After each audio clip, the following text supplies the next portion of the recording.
నమ్మకం ఉండి పేషెన్సీ ఉంటేనే రండి. చాలా లైట్ గా హార్డ్ ఉంది.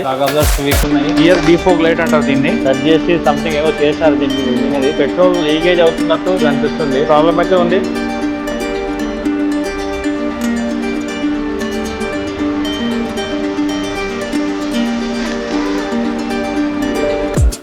నమ్మకం ఉండి పేషెన్సీ ఉంటేనే రండి, లేదంటే మీ దగ్గరలో ఉన్న మంచి మెకానిక్ దగ్గర మీరు వర్క్ అనేది చేయించుకోవచ్చు. Welcome to spanner automotive. ఈ రోజు మన దగ్గరకు వచ్చింది మారుతి సుజుకి SX4. ఇది మహబూబ్ నగర్ నుంచి వచ్చింది మన దగ్గరికి వెహికల్. సో వెహికల్ అయితే IP28 Hyderabad registration. Second hand లో వెహికల్ అనేది కొన్నారు. దీంట్లో ఏంటంటే మనం జనరల్ సర్వీసింగ్ చేస్తున్నాము. అండ్ మెయిన్ గా కస్టమర్ ప్రాబ్లం వచ్చేసి స్టీరింగ్ బాగా హార్డ్ ఉందని మన దగ్గరికి అయితే వెహికల్ మా పాత వీడియోస్ యూట్యూబ్ లో చూసి కస్టమర్ అనేది రావడం జరిగింది. సో కస్టమర్ రిక్వెస్ట్ పైన ఈ వీడియో కూడా మనం డీటెయిల్ గా షూట్ చేస్తున్నాము. సార్ టెస్ట్ డ్రైవ్ చేసుకున్న తర్వాత వెహికల్ వర్క్ అనేది మనం స్టార్ట్ చేద్దాం.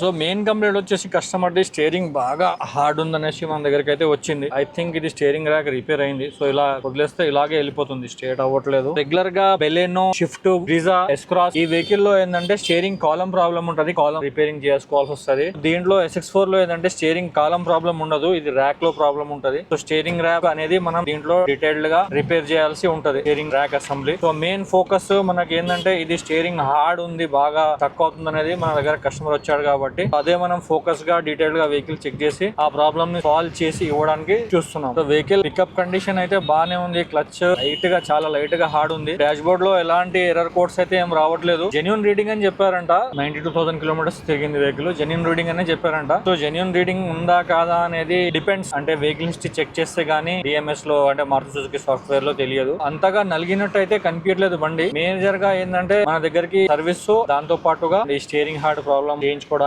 కస్టమర్ అయితే వచ్చారు. లైట్ గా సస్పెన్షన్స్ డగడగా సౌండ్ కూడా వస్తున్నాయి. అది కూడా ఏమన్నా మేజర్ ఉంటే కస్టమర్ కి ఇన్ఫార్మ్ చేయడం అనేది జరుగుతుంది.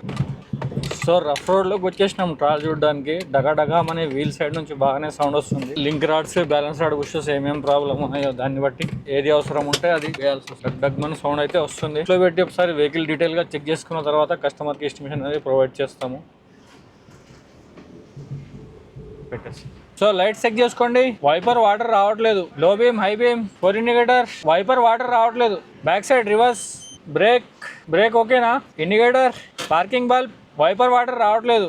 ఈ SX4 ఏంటంటే కొత్తగా నేర్చుకోవాల్సింది ఏముందంటే దీంట్లో ఏం లేదు. చిన్న ఒక పాయింట్ మనోడు వెహికల్ చెక్ చేస్తా, లైట్లు చెక్ చేస్తా ఒక పాయింట్ చెప్పాడు, రివర్స్ లైట్ ఒకటే వస్తుంది అనేసి. SX4 లో ఏంటంటే ఇంటర్నేషనల్ స్టాండర్డ్ ఉంటుంది. వన్ సైడ్ మాత్రమే రివర్స్ లైట్ అనేది వస్తుంది. ఇది ఒక్క సైడ్ లెఫ్ట్ సైడ్ మాత్రమే రివర్స్ లైట్ అనేది వస్తుంది. దీనికి ఆన్సర్ ఏంటి, ఎందుకు ఒకటి అంటే ఇది ఏంటంటే వైరింగ్ మొత్తం డయాగ్రామ్ ఇంటర్నేషనల్ స్టాండర్డ్ అంటే బయట కంట్రీస్ లో ఎక్కడైతే ఉంటాయో సో అక్కడ అన్ని వెహికల్స్ కి రివర్స్ లైట్ బల్బ్ అనేది ఒకటే ఉంటది. సో దీనికి ఇది రివర్స్ లైట్ లెఫ్ట్ సైడ్ మాత్రమే వస్తుంది SX4 వెహికల్ కి. ఇది ఎప్పుడు వస్తుంది అంటే it side the rear defog light అంటారు దీన్ని. సో ఈ లైట్ మనం ఎప్పుడు ఆన్ చేస్తామంటే మంచు పడుతున్నప్పుడు వెనకాల ఉన్న వెహికల్స్ కి క్లియర్ కట్ గా కనిపించడానికి ఉంటది. సో కొన్ని వెహికల్స్ కి ఏంటంటే ఇక్కడ లైక్ షిఫ్ట్ వెహికల్స్ చూసినట్టయితే ఈ ఏరియాలో ఉంటది ఈ లైట్, రియర్ డీఫోగ్ లైట్ అంటారు దాన్ని. ఈ లైట్ ఉంటే ఏమవుతుందంటే మనకి మంచు పడుతున్నప్పుడు ఈ హైట్ లో వరకు మంచు అనేది పైకి ఉంటది. సో ఈ హైట్ నుంచి కిందకి మంచు అనేది భూమి ఆకర్షణ శక్తి వల్ల మంచు అనేది కిందికి లాక్కుంటది. కాబట్టి మనం వెళ్తూ ఉన్నప్పుడు మంచు పడుతున్నప్పుడు మనం ఎప్పుడైతే వెళ్తా ఉంటామో సో ఈ లైట్ అనేది ఒక్కటే కనిపిస్తుంది మొత్తం బండిలో. సో ఈ లైట్ అందుకే ఒక ఫ్యూచర్ అన్నట్టు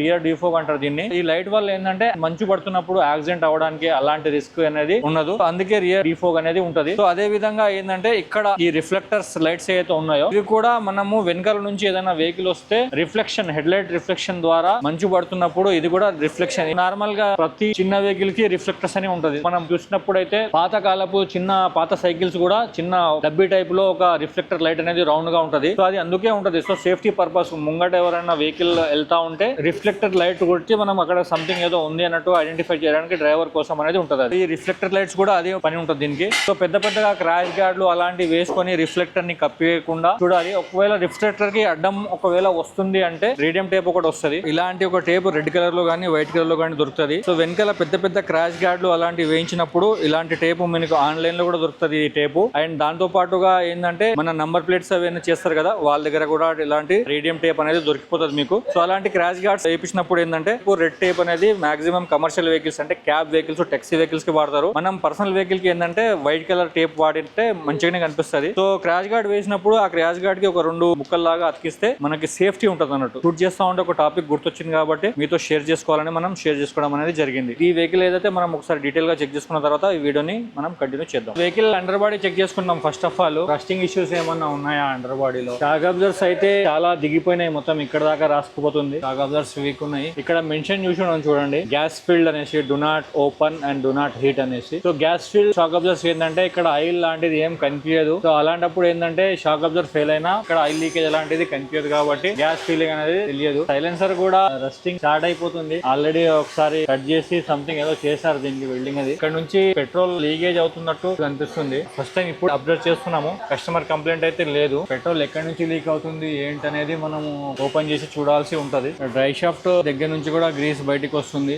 లింక్ రాడ్స్ కూడా వీక్ ఉన్నాయి. షాక్ అబ్జర్వర్స్ కూడా వీక్ ఉన్నాయి. పైనుంచి ఇంజిన్ ఆయిల్ లీకేజ్ కంప్లైంట్ కూడా ఉంది దీనికి. మెయిన్ కన్సర్న్ వచ్చేసి స్టీరింగ్ హార్డ్ ప్రాబ్లం ఉంది దీనికి. చాలా జాగ్రత్తగా స్టీరింగ్ ర్యాక్ రిపేరింగ్ అనేది చేపియాల్సి ఉంటుంది. వీల్ బేరింగ్ అయితే అబ్నార్మల్ గా సౌండ్ ఏం రావట్లేదు. లోరాన్ జెంటో నుంచి అయితే ప్లే అంతగా ఏం లేదు. బ్యాలెన్స్ రాడ్ బుష్లు అండ్ లింక్ రాడ్స్ ఒకటి చెక్ చేసుకోవాల్సి ఉంటుంది. సో మెయిన్ పెట్రోల్ లీకేజ్ అవుతున్నట్టుంది. ట్యాంక్ దగ్గర నుంచి పెట్రోల్ లీకేజ్ ప్రాబ్లం అనేది చూడాల్సి వస్తుంది. అండర్ బాడీలో అయితే మేజర్ గా డ్యామేజెస్ అయితే ఏం కనిపించలేదు. పెట్రోల్ లీకేజ్ ఒకటి, ఆయిల్ లీకేజ్ ఒకటి, డ్రై షాఫ్ట్ నుంచి గ్రీస్ అనేది కొంచెం బయటకు వస్తుంది. ప్రాబ్లం అయితే ఉంది. ఒకసారి డీటెయిల్ గా మొత్తం చెక్ చేసుకున్న తర్వాత వెహికల్ కస్టమర్ కి ఎస్టిమేషన్ అనేది ప్రొవైడ్ చేస్తాము. దాని తర్వాత వర్క్ అనేది మనం స్టార్ట్ చేద్దాం. మారుతి సుజుకి SX4 వెహికల్ యొక్క టెక్నికల్ వర్క్ మొత్తం కంప్లీట్ అయిపోయింది. కొంచెం సిస్టమ్ ప్రాబ్లం ఉండి వర్క్ చేస్తున్నప్పుడు వీడియోస్ మొత్తం మిస్ అయిపోయినాయి. ఇలాంటి మరిన్ని technical repairs and body repair videos కోసం స్పాన్ ఆటోమోటివ్ ఛానల్ ని సబ్స్క్రైబ్ చేసుకోండి, ఫాలో చేసుకోండి. మా work shop Kukatpally Nexus mall back side Gopal Nagar ఏరియాలో ఉంది. ఎలాంటి రిపేర్స్ కైనా మీరు మా వర్క్ షాప్ కి విజిట్ అవ్వచ్చు. డిస్క్రిప్షన్ లో ఇచ్చిన నంబర్ కి కాంటాక్ట్ చేసి విజిట్ అవ్వండి. Thank you for watching spanner automotive.